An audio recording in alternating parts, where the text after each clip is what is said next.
নিরাপদ আশ্রয় ভেবে প্রেমিকের সাথে পাহাড়ের চূড়ায় উঠেছিল হবু স্বামী, কিন্তু প্রেমিকা তাকে প্রেমের ফাঁদে ফেলে 400 ফুট গভীর খাদের কিনারে নিয়ে যায়।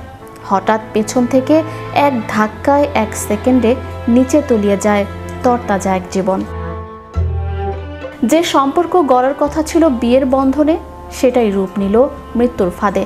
এটা কোনো থ্রিলার গল্প নয়, প্রতিটি ঘটনায় নথিভুক্ত বাস্তবতা। গত 18 জুন ছিল 22 বছরের তরুণ ব্যবসায়ী কেতন আগারওয়ালের জন্মদিন। জীবনের সবচেয়ে সুন্দর দিনটি শুরু হয়েছিল হাসি আর আনন্দ দিয়ে। জন্মদিনে সারপ্রাইজ দিতে প্রিয় মানুষ শ্রেয়ার হাত ধরে দুজনে পৌঁছে যান লোহাগড় দুর্গে। মেঘে ঢাকা পাহাড়, কুয়াশার ভেতরে হারিয়ে যাওয়া সেই উচ্চতা, সবকিছুতেই মিশে ছিল রোমাঞ্চ। আসছে নভেম্বরে দুজনের বিয়ের দিনক্ষণ চূড়ান্ত হয়েছে। এমন নৈসর্গিক পরিবেশে প্রেমিকা সিয়াকে নিয়ে ভীষণ আনন্দিত কেতন। তখন মুগ্ধ ছবি তুলছে, মুহূর্তগুলো জমিয়ে রাখছে ভবিষ্যতের জন্য। কিন্তু সে জানতো না তার ভবিষ্যৎ দাঁড়িয়ে আছে শেষ প্রান্তে।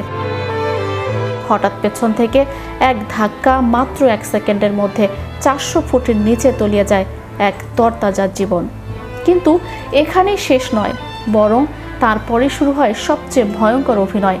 কয়েক মিনিট পরেই সিয়া ফোন করে পুলিশকে কাঁপা কাঁপা কণ্ঠে বলে, বাতাসে ভারসাম্য হারিয়ে কেতন পড়ে গেছে। চোখে পানি, ভয় আর অসহায়তা সবকিছু এখন নিখুঁত। যে প্রথমে কেউ সন্দেহই করেনি, কিন্তু অপরাধ কখনো নিখুঁত হয় না। পুলিশ যখন মোবাইল ডাটা কল রেকর্ড আর চ্যাট ঘেঁটে দেখে, তখন অন্ধকার ভেদ করে বেরিয়ে আসে এক নির্মম সত্য। এটা কোনো দুর্ঘটনা ছিল না, এটা ছিল একটি পরিকল্পিত হত্যা। আর এই পরিকল্পনার ভেতরে ছিল আরও একজন। সে আর কেউ নয়, সিয়ার গোপন প্রেমিক চেতন। প্রযুক্তির প্রতিটি প্রমাণ যেন চিৎকার করে বলছিল, এটা ভালোবাসার গল্প নয়, এটা বিশ্বাসঘাতকতা। প্রেমিককে সাথে নিয়ে হবু স্বামীকে পৃথিবী থেকে সরিয়ে দেওয়ার এক সুপরিকল্পিত মাস্টার প্ল্যান। বর্তমানে সিয়া এবং তার প্রেমিক ভারতের মহারাষ্ট্রের পুলিশের হেফাজতে রয়েছে।